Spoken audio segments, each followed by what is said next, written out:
Sheikh Rashid Al-Maktoum was 34 years old when his world stopped moving. It happened on a Friday morning, racing his Arabian stallion across the dunes outside Dubai. The 1 hour each week where he felt like himself instead of a title. The horse's name was Saif. It means sword in Arabic. Saif stumbled on a hidden ridge in the sand. Rashid remembers the sky tilting. His body meeting the earth at an angle. Bodies aren't designed to meet anything, then nothing. He woke up 3 days later. His father was sitting in the corner, and Rashid knew immediately, from the way his father's face looked, from the careful way the doctor approached, that something fundamental had broken. "Can you feel this?" the doctor asked, pressing something sharp against his foot. Rashid couldn't. That was 5 years ago. 5 years of specialists. Dr. Chen from Singapore talked in percentages that all approach zero. Professor Steinberg from Johns Hopkins used the phrase, unprecedented spinal damage. So many times Rashid wanted to scream. His brother Khalid flew him to Switzerland for experimental stem cell treatment. 3 months, $400,000. Nothing changed. Now Rashid's bedroom overlooks Dubai Marina. Floor-to-ceiling windows. Every morning an attendant positions his wheelchair facing those windows. Yachts he'll never sail, buildings from investments he can no longer sign for. A city that moves while he stays still. He used to think the view would motivate him. Now he just asks them to close the curtains. The man who rode horses and brokered deals and laughed too loud at parties died in the sand that Friday morning. What remained was just awareness. A mind trapped in a body that had stopped listening. The 6th caregiver quit after 4 months. The 7th arrived on a Wednesday afternoon. Rashid didn't look up when she entered. They all had the same routine. Check vitals, adjust pillows, ask the pointless question, leave. But this one did something different. She walked straight to the windows and opened the curtains. Light flooded the room. Rashid flinched. "The view is too beautiful to waste," she said simply. Then she turned to face him. "My name is Maria Santos. I'm from the Philippines. I'll be taking care of you now." Not, "I'll be your nurse. I'll be taking care of you." Like he was a person, not a task. Maria Santos was 43, from a town outside Manila called Tanza. She'd lost her own husband to a stroke 7 years ago. She understood that silence wasn't always emptiness. Sometimes it was just pain that had run out of words. She learned Rashid's rhythms. She noticed things, that his eyes always lingered longest on one photograph on his nightstand. Him on horseback, mid-laugh, sun on his face. That his jaw tightened when his brother visited, from the effort of pretending to be okay. 3 months passed. Then one November evening, after another specialist had left with another apologetic expression, Maria was adjusting Rashid's pillows. "They mean well, these doctors," she said quietly. Rashid said nothing. "But sometimes I think they are trying to fix a machine, not a person." His eyes flickered toward her. First real eye contact in weeks. She pulled up the chair beside his bed and sat down. "In my province, my cousin Danny had a motorcycle accident. Broken back. Doctors said he would never walk." She paused. "But there was a therapist in Manila. She worked with him for 14 months. And Danny walks now. Not perfect. He limps. But he walks. He has his life." "What did she do differently?" Rashid's voice came out hoarse. Maria met his eyes.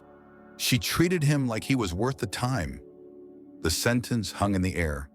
Worth the time. 5 years of 30-minute sessions. Efficient. Optimized. Never enough time to be worth anything. "Thank you," Rashid said as she reached the door. She smiled. "You're welcome." 3 weeks later, Khalid found Maria during her break. He looked exhausted. "This therapist," he said, "do you really believe she could help Rashid?" Maria chose her words carefully. "I cannot promise a miracle, but I can promise she will try. Not because of money, because that is who she is." "Can you make the call?" "I already did, 3 weeks ago. She said if you're serious, she'll see him, but 3 months minimum. In Manila, in her clinic. Her methods, her schedule, her rules? Khalid almost laughed. No one gave the Al-Maktoum family conditions. But nothing else had worked. The family debate was tense. The Philippines, Rashid's father said, not unkindly but skeptically. We've consulted with the best in the world. Khalid pushed back. The best couldn't help him, father. Maybe we need something different than best. Rashid's mother, quiet until now, spoke. If there is even the smallest chance that my son could have more than this, we have no choice. His father looked at his wife, then nodded. 3 months. On the flight to Manila, Maria asked, "Are you afraid?" Rashid thought about it. "No, I've been afraid for 5 years. This feels different." "What does it feel like?" He almost smiled. "Like the last door." Dr. Elena Reyes was not what they expected. She was 58, barely 5 feet tall, with gray streaked hair and hands bearing the calluses of 34 years doing physical therapy. Simple blue scrubs, practical shoes. When the family arrived at her clinic in Makati, Elena was finishing with another patient, a construction worker relearning to walk after a fall. "5 more, Julio," she was saying. "You can do 5 more." Only then did she turn to face them. She walked past Rashid's father and brother, stopped in front of Rashid's wheelchair, and extended her hand, even though he couldn't shake it. "I'm Elena. You're Rashid. We're going to work together." "Not. I'm going to fix you. We're going to work together." When his father began explaining the medical history, Elena raised a hand. "I've read the files, every scan, every report. I know the medical history." She looked at Rashid. "Now I need to meet him." She gestured to her office. "You're welcome to wait here, but I need time with him, alone." Rashid spoke for the first time since arriving. "It's fine, go." The first session wasn't therapy, it was conversation. "Tell me about the horse," Elena said. "What?" "Your accident. You were riding. What was the horse's name?" "Saif." "Tell me about him." And Rashid did. About how everyone said Saif was too wild. How Rashid had spent 6 months just being near him before riding. How when they finally rode together, it felt like flying. Elena listened, then asked, "What do you miss most?" "The partnership. Saif was powerful, but we moved together. Like one thing." Elena nodded. "That's what we're going to rebuild. The partnership between your mind and your muscles. They've been separate for 5 years. We're going to reintroduce them." The next 3 days were just talking. About Dubai, his family, what he was angry about. On the 4th day, physical work began. Elena worked on him for 2 hours, manual therapy, deep tissue work. Her hands moved along his spine with firm, purposeful pressure. "Your nervous system isn't dead," she said. "It's confused. For 5 years, it's been screaming into a void. We need to teach it that someone is listening." "How?" "Patience, repetition, and you have to want it." "I want it." Elena paused. "Do you? Or do you want who you were? Is there a difference?" "Yes, one is impossible, one isn't." Week 3, Tuesday morning. Elena was working on his lower thoracic region, a specific point she'd returned to for days. Deep pressure held for 30 seconds. "Talk to me," she said. "Don't think about your body. Tell me about the first time you rode Saif." Rashid talked about the horse's nervous energy, how it took 20 minutes before Saif stopped fighting and started listening. Elena's pressure deepened. And then we moved. Together. Like. Rashid stopped. Not because he had nothing to say, because something had just happened. A sensation. Distant. Faint. His right hand. Elena felt it too. A tremor. Microscopic, but voluntary. "Rashid," she said quietly, "try to move your fingers." "I can't." "Try anyway." He closed his eyes, concentrated, sent the signal down through 5 years of silence, and his index finger moved. 1 centimeter, maybe less, but it moved. Again, it moved again. His breath caught. "I felt that. Elena, I felt that." She released the pressure. stepped back, and for the first time, Dr. Elena Reyes smiled. Not big, not celebratory, just the quiet smile of someone who'd hoped for something impossible and watched it arrive. Yes, yes you did. She sat at eye level with him. This is not a miracle, Rashid. This is your nervous system remembering. The pathway's there. It's weak. It's been sleeping for 5 years, but it's there. Now we teach it to wake up, and that's going to hurt, and it's going to be slow, and you're going to want to quit 100 times. She leaned forward, but that finger moved because you told it to. For the first time in 5 years, you had a conversation with your body, and it answered. Her eyes were fierce. Do you understand what that means? That it's possible, that you're possible. That evening, Maria came to check on him. I moved my finger, he said. Maria smiled. I know. Dr. Elena called me. She was crying. Elena cries? When it matters, Maria said softly. When it matters, everyone does. Progress came in pieces too small to photograph. Week 4. 3 fingers responded, not reliably, but they moved. Week 6. Faint sensation returned to his left forearm. Week 8. He sat upright, unassisted for 20 minutes. Small numbers. To Rashid, they meant everything. But the real change wasn't in his body. The clinic wasn't exclusive. Elena took every patient who came through the door, clean but modest. No marble, just white walls and equipment that worked, and other patients. Julio, the construction worker, had been there 9 months. His laugh was the loudest sound in the building. There was Lola pacing, 71, recovering from a stroke. She called everyone anak, child. She'd pat Rashid's shoulder. Mabuti yan anak, you're doing good. There was Miguel, 22, paralyzed from a motorcycle accident. He had a girlfriend who visited every day, held his one working hand like it was the entire world. Rashid watched them all, watched them fight, celebrate small victories, support each other. And something in Rashid began to shift. Week 7, group therapy. Julio was attempting to walk between parallel bars. His goal was 15 steps. He'd been stuck at 10 for 2 weeks. Everyone stopped to watch. 1 step, 2, 5, 7, 10, 11, 12, 13. His legs started shaking. 14. His knee buckled at 15. He caught himself, barely. Puñeta, he cursed, then laughed despite failing. Almost. The room erupted in applause anyway, and Rashid heard himself laugh too. Actually laugh.